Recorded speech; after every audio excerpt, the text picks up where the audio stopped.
Hello everyone, this is Ravindra Bandari. This is my first video and I will be discussing Whirlpool of India Limited.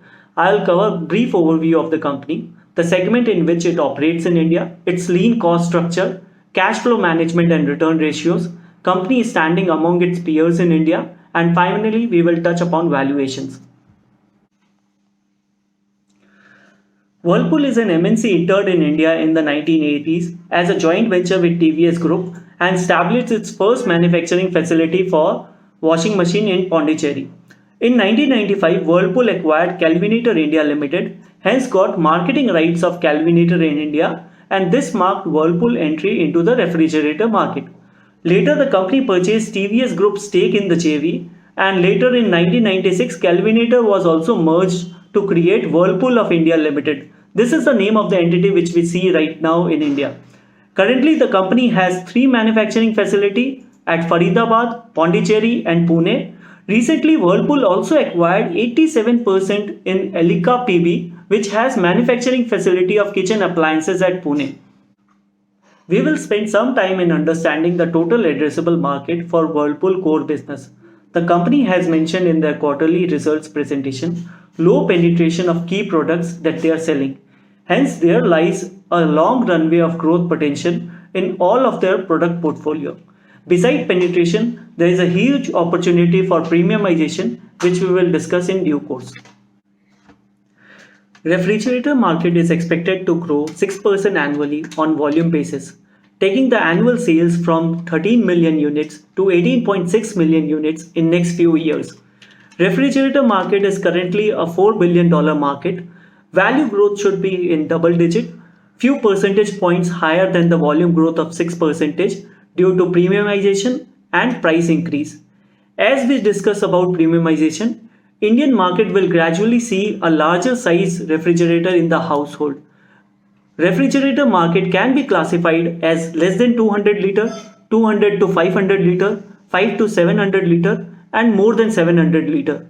Household without refrigerator will move to less than 200 liter. Then existing user will upgrade to larger size refrigerator.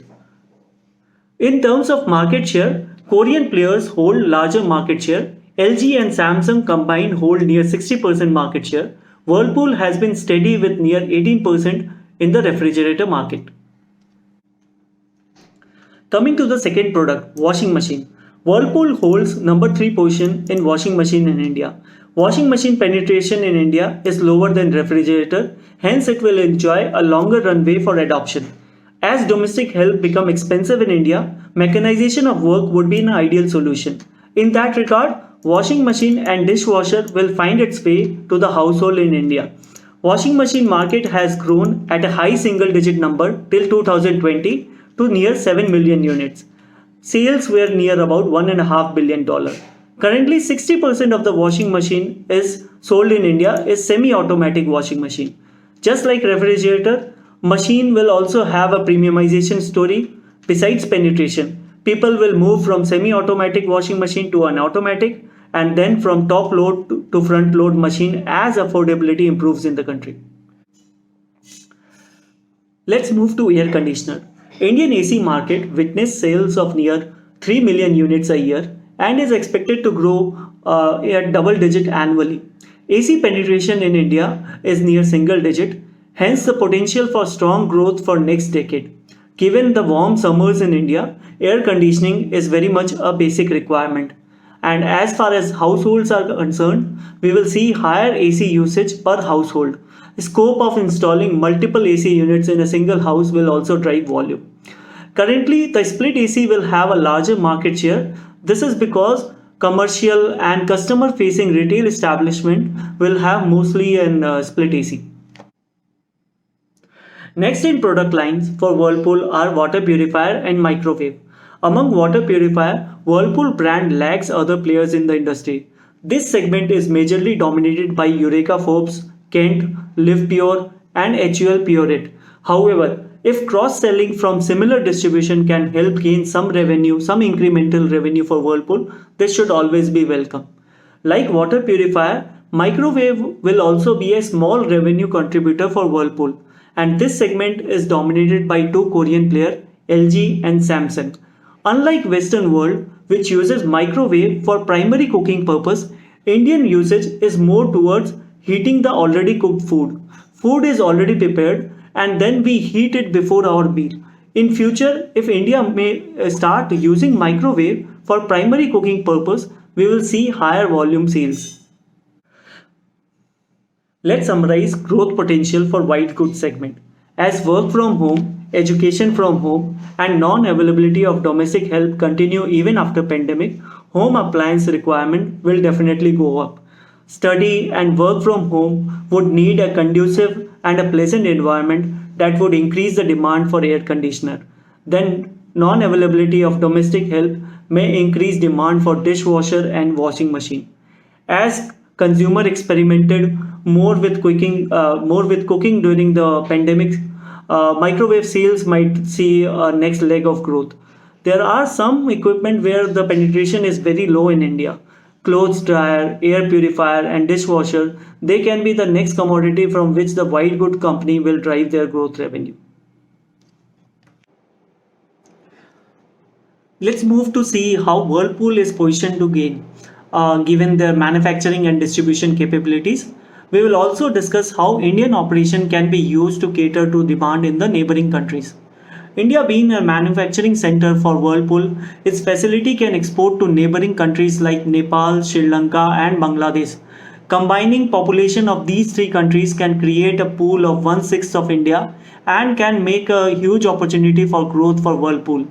In their annual report, they have mentioned that they can cater to ASEAN and SAARC countries. Was reading 2020 AGM notes.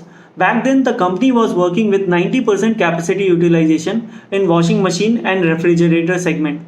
And in the same year, the company has added near 1 million units at facility in Pune and Faridabad. The company also has distribution network of 29,000 billing points, of which 40% of the distributors are in semi-urban and rural areas. This can very much cover every nook and corner in the country. Let's touch upon cost structure of the company. The company is able to maintain gross margin of near 40% and EBITDA margin of near 12% through the cycle, which has been the norms in the industry. The standout feature would be Whirlpool arrangement with the parent. Normally we see in an MNC company, parent charge heavy royalty for technical know-how, brand royalty from local subsidiary. Was glad to find out that Whirlpool has paid 56 crore annually in FY20 and FY21, which is less than 1% in terms of royalty. Normally, a royalty for the MNC parent would be in the range of 3 to 5%. Then, while looking at the advertisement and the sales promotion expenditure, it was also less than 2%, which looks fairly good given the kind of growth prospect distribution the company has and the growth which they are maintaining for last decade. Let's touch upon cash flow management and return ratios. Whirlpool has a negative working capital cycle which should be music to all investors. It maintains a debtor days which is less than a month, and then creditor cycle is significantly higher than inventory cycle. This is same with other players in the industry like Voltas and Blue Star. They both maintain negative working capital cycle. Though investors see this as an opportunity to augment the return ratios for the company, sometimes this comes at a cost of slower growth. So company need to maintain a balance of lower working capital and optimum growth. On return ratios, obviously with such a lean balance sheet and negative working capital, the ROE of the company looks fairly high. The company has been continuously reporting a ROE near 20%. And more important to note, if we adjust the cash balance in the balance sheet, nearly 50% of the balance sheet is cash. So if we remove that and look at the core ROE of the company, that would be near 30%, which is very high. Let's compare Whirlpool historical performance among the listed players in India. I compared revenue pool of Whirlpool among the other listed players and found that they are continuously able to maintain their revenue and EBITDA pool among the other players. Only in the last 12 months there has been a blip in Whirlpool share, and I am hopeful that the company will regain its ground in coming years. As you can see in the chart, Voltas has gained revenue and EBITDA share among the competitors, and hence this can be the reason that Volta's share performance has been much better than other players in the industry. Finally, let's talk about valuation. During the normal time in last 5-6 years, white good manufacturer used to trade at a trailing multiple of 45 to 60 times on a given market sentiment and growth outlook. In normal year, Whirlpool would easily, without incorporating any kind of growth, will to near about 6,000 crore of revenue and 700 crore EBITDA with a PAT of 500 crore. This makes the company trade near at 3.5 times of the sales and near 40 times for trailing PAT, which can be the lowest level the company has traded in last many years. A nearly 10 to 12% kind of revenue growth with a stable 12% kind of EBITDA margin should not be construed as a aggressive targets for the company. I was also thinking about what could be the reason for Whirlpool underperformance in recent months. Current chip shortages has not affected only the auto players, laptop or mobile manufacturer, but they have also affected refrigerator and washing machine productions. Recently, chip usage in home appliances are continuously going up. Besides that, commodity price inflation can also affect all players equally in this segment. Finally, I hope I have given enough material for you to ponder upon. And lastly, this video was only for educational purpose and is in no way any kind of recommendation. In case you like the video, please spread the word. Thank you.